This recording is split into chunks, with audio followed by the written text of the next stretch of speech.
Welcome Pokemon fans और आप सभी का स्वागत है पोकेमोन ऐश वर्सेस एलियनवर्स के एक और नए एपिसोड के अंदर।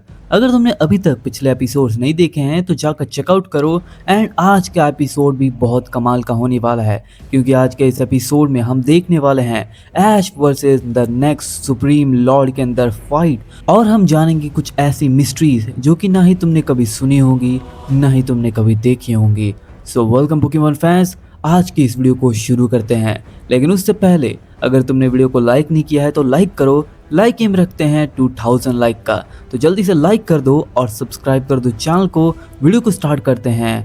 Arise. कहानी में अब तक हमने देखा कि कैसे ऐश पहुंच जाता है स्वॉर्ड वैली के अंदर एंड जिसके बाद ऐश की मुलाकात होती है डियाब्लो से, डीमन किंग का राइट हैंड मैन जो कि बहुत ही ज्यादा ताकतवर होता है। और फिर डियाब्लो के साथ ऐश जाता है और फिर डिफीट करता है बहुत सारे इन्फर्नोस को और उसी के साथ साथ the legendary beast the strongest dragon Behemoth को, जो कि डीमन किंग का ही एक पोकेमॉन होता है। उसको डिफीट करने के बाद ऐश, डियाब्लो, लूना तीनों एंटर करते हैं डीमन वर्ल्ड के अंदर, जहां पहुंचने के बाद उनका सामना बहुत सारे डीमन से होता है। उनको डिफीट करने के बाद हमें पता चलता है एक मिस्टीरियस जगह के बारे में। उस जगह पे पहुंचने के बाद ऐश की मुलाकात होती है एक आदमी से जिसका नाम होता है फेडन, जो कि डीमन लॉर्ड का ही अटेंडेंट होता है एंड वो बहुत ही ज्यादा ताकतवर होता है।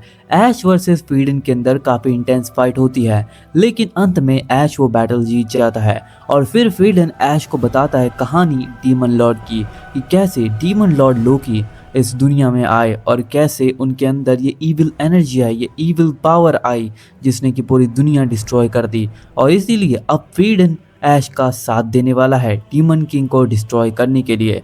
एंड अब ऐश के साथ साथ लूना, डियाब्लो, फेडन यहाँ पे तीनों चारों निकल जाते हैं अपने नए सफर पर, जो कि होने वाला है to defeat the next supreme Lord.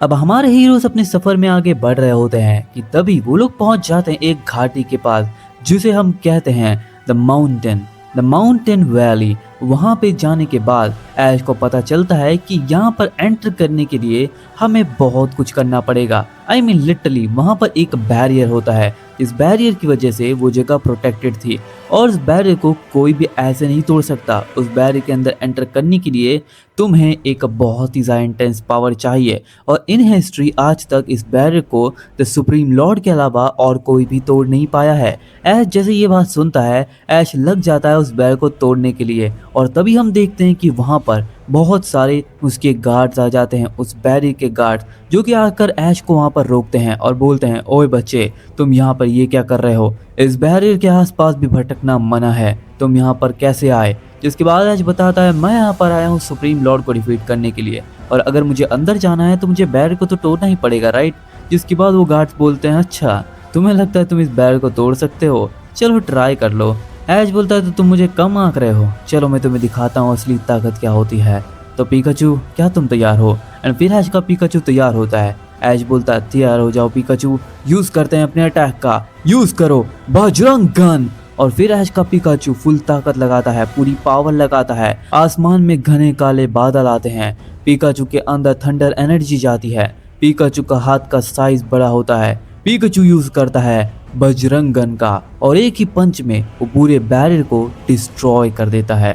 और इस बैरियर के डिस्ट्रॉय होते ही सारे गार्ड्स और जितने भी विलेज के अंदर लोग थे वो सभी शॉक हो जाते हैं कि आज तक ऐसा कभी नहीं हुआ था, ये कैसे हुआ? और फिर ऐश, लूना और उसके सभी फ्रेंड्स अंदर चले जाते हैं और जिसके बाद हमारी मुलाकात होती है कुछ लोगों से नहीं, इन्हें हम कहते हैं द डीमन एम्परर। हमारे सामने एक एल्डर आता है जिसका नाम होता है एल्डर ली और वो हमें बताता है इस क्लैन के बारे में। इस क्लैन का नाम होता है एम्परर क्लैन और इस क्लैन का मास्टर सुप्रीम लॉर्ड रहता है द टॉप ऑफ द हिल के ऊपर जहाँ पर उसका पैलेस है। लेकिन वहां तक पहुंचने के लिए ऐश को एक चैलेंज पार करके जाना होगा, एक नहीं काफी सारे चैलेंज। इस चैलेंज के अंदर ऐश को डिफीट करने होंगे सारे डीमन एम्परर्स को और एक एक करके जब ऐश सभी डीमन एम्परर्स को डिफीट करेगा उसी के बाद ऐश सुप्रीम लॉर्ड तक पहुंच पाएगा। क्योंकि हमारे सुप्रीम लॉर्ड को अकेला रहना ही पसंद है, वो माउंटेन्स के अंदर ट्रेनिंग करते हैं हमेशा। अगर हमें किसी हेल्प की जरूरत होती है तो वो डीमन एम्परर्स को ही भेज देते हैं क्योंकि डीमन एम्परर्स उनके ही चेले हैं,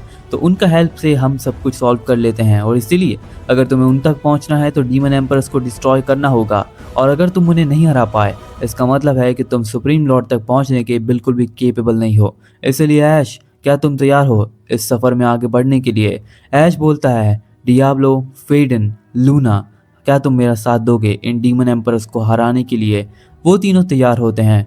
डियाब्लो बोलता है, ऐश, मैं तुम्हारा साथ हमेशा दूंगा। जब तक हम डीमन किंग को नहीं हरा देते तब तक मैं तुम्हारा साथ नहीं छोड़ने वाला। और ऐसा ही फेडन भी कहता है। और उसके बाद हम देखते हैं लूना बोलती है, ऐश, मैं तुम्हारे साथ हमेशा हूँ, तुम बिल्कुल भी फिक्र मत करो, तुम्हारे सामने जो भी ओपोनेंट आएगा उससे पहले मुझसे भिड़ना होगा। और फिर ऐश बोलता है, तुम सभी का शुक्रिया दोस्तों। और अब हम आगे बढ़ते हैं। हम देखते हैं कि ऐश आगे जाता है डीमन एम्परर्स को डिफीट करने के लिए। सबसे पहले ऐश के सामने आता है डीमन एम्परर नंबर 1, जो कि बहुत ही ज़्यादा कमाल का और ताकतवर लग रहा था।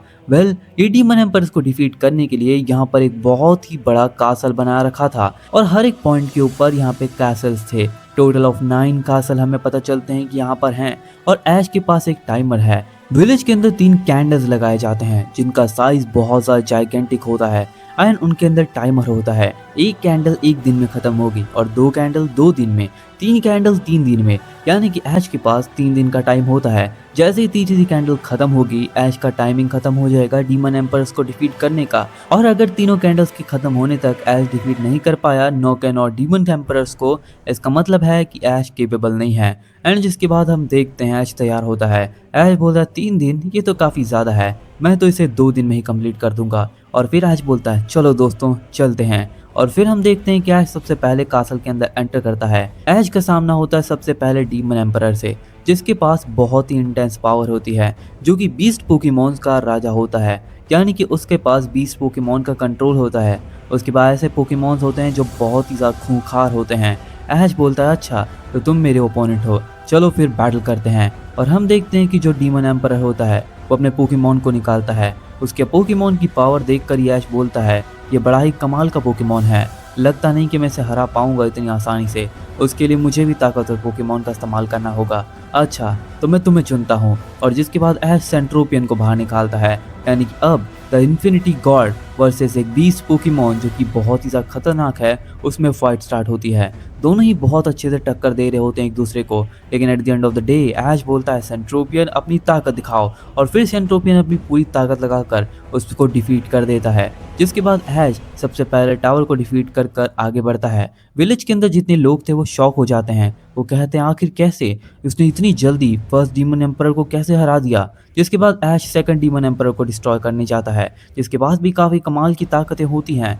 वो अपने पोकेमॉन को निकालता है जो कि एक पॉइजन टाइप का पोकेमॉन था। उसके अंदर इतनी ज़्यादा पॉइजन थी वो किसी भी पोकेमॉन को एक ही बार में डिफीट कर सकता था। तो ऐश बोलता है, अच्छा पॉइजन, हाँ तुम्हें डिफीट करने के लिए मेरे पास भी कुछ है, बाहर आ जाओ चारजार्ड। और फिर ऐश अपने चारजार्ड को बाहर निकालता है, और चारजार्ड की पावर से चारजार्ड अपनी फ्यूजन ब्लास्ट के इस्तेमाल से ही उस डीमन पोकेमॉन को, उस पोकेमॉन को जिसके अंदर पॉइजन की एबिलिटी थी, उसको डिफीट कर देता है। उसकी पॉइजन को ही वहीं पे पूरी तरीके से बर्न कर देता है। और फिर ऐश एक एक करके ऐसे ही सभी डीमन एम्परर से फाइट करता है, उनको डिफीट करता है, और फाइनली उसका सामना होता है टॉप 3 डीमन लॉर्ड से, यानी कि टॉप 3 डीमन एम्परर से। अब ऐश के पास टाइम बहुत कम बचा था। ऐश ने उन्हें डिफीट तो कर दिया, पर ऐश टाइम को देखना भूल गया, और ऐश का तीसरा दिन आधे से भी ज्यादा खत्म हो चुका था। अब शाम होने तक ऐश को तीनों डीमन एम्परर्स को डिफीट करना था। तो ऐश बोलता है, अच्छा अगर मेरे पास टाइम कम है तो मैं तुम तीनों से एक साथ भिड़ूंगा। और जिसके बाद सारे विलेज के चीफ और सब लोग शौक हो जाते हैं, आखिर कैसे, आज तक ऐसा कभी नहीं हुआ कि टॉप 3 डीमन एम्परर को हराने के लिए कोई उन्हें एक साथ चैलेंज कर दे, ये तो नामुमकिन है, ये बच्चा कर ही नहीं सकता। ऐश बोलता है, कोई बात नहीं, जो हो नहीं सकता वो मैं करता हूँ, because I change the world and I change the prophecy. मैं हूँ ऐश कैचम और मैं तुम्हें चैलेंज करता हूँ डीमन एम्परर्स। और जिसके बाद तीनों डीमन एम्परर्स बाहर आते हैं और तीनों एक साथ ऐश के ऊपर फाइट करने के लिए तैयार होते हैं। तीनों अपना पोकेमॉन निकालते हैं। सबसे पहला डीमन एम्परर निकालता है वर्मिलियन बर्ड, जो कि एक बहुत ही पावरफुल फायर टाइप बर्ड होता है, और उसके साथ दूसरा डीमन एम्परर निकालता है अपना व्हाइट टाइगर, जिसकी ताकत अनोखी होती है, जिसके अंदर थंडर पावर होती है। और हम देखते हैं तीसरा डीमन एम्परर जो कि निकालता है अपना पोकेमॉन एक ड्रैगन, एक गोल्डन ड्रैगन। और अब ये तीनों पोकेमॉन एक साथ ऐश के ऊपर अटैक करते हैं। इन तीनों को डिस्ट्रॉय करने के लिए ऐश अपने 3 पोकेमॉन बाहर निकालता है, ऐश निकालता है ल्यूक निंजा, चार्जर्ड और पिकाचू को, और तीनों के इस्तेमाल से ऐश अटैक करता है तीनों पोकेमॉन्स के ऊपर। अब एक तरफ वर्मिलियन बर्ड से ऐश का चार्जर्ड फाइट कर रहा होता है, फायर वर्सेस फायर। ये फाइट बहुत इंटेंस हो रही थी। और एक तरफ यहाँ पे व्हाइट टाइगर से ऐश का पिकाचू फाइट कर रहा होता है। दोनों के पास ही थंडर पावर थी एंड ये काफी इंटेंस हो रही थी। और यहाँ पे तीसरी फाइट जो कि गोल्डन ड्रैगन वर्सेस ऐश के ग्रीनिंजा में हो रही थी। तीनों ही पोकेमॉन अपनी पूरी ताकत लगाकर फाइट कर रहे होते हैं सामने के तीन पोकेमॉन से। हम देखते हैं ऐश बोलता है ग्रीनिंजा यूज करो aura blade. Greninja aura blade का इस्तेमाल करता है, लेकिन तभी उसके काउंटर के अंदर गोल्डन ड्रैगन इस्तेमाल करता है गोल्डन बीम का, जो कि बहुत ही खतरनाक अटैक होता है। लेकिन ऐश का ग्रीनिंजा ऑरा ब्लेड की मदद से उसे काट देता है, जिसके बाद ऐश बोलता है ग्रीनिंजा अभी बॉन्ड एवोल्यूशन। और फिर हम देखते हैं ऐश का ग्रीनिंजा लुकारियो यानी कि ऐश का ल्यूक निंजा ट्रांसफॉर्म होते हैं अपने अलग लेवल के ऊपर। एंड फिर ऐश बोलता है ल्यूक निंजा यूज करो अपनी ताकत का अभी ऑरा ब्लेड शुरिकन।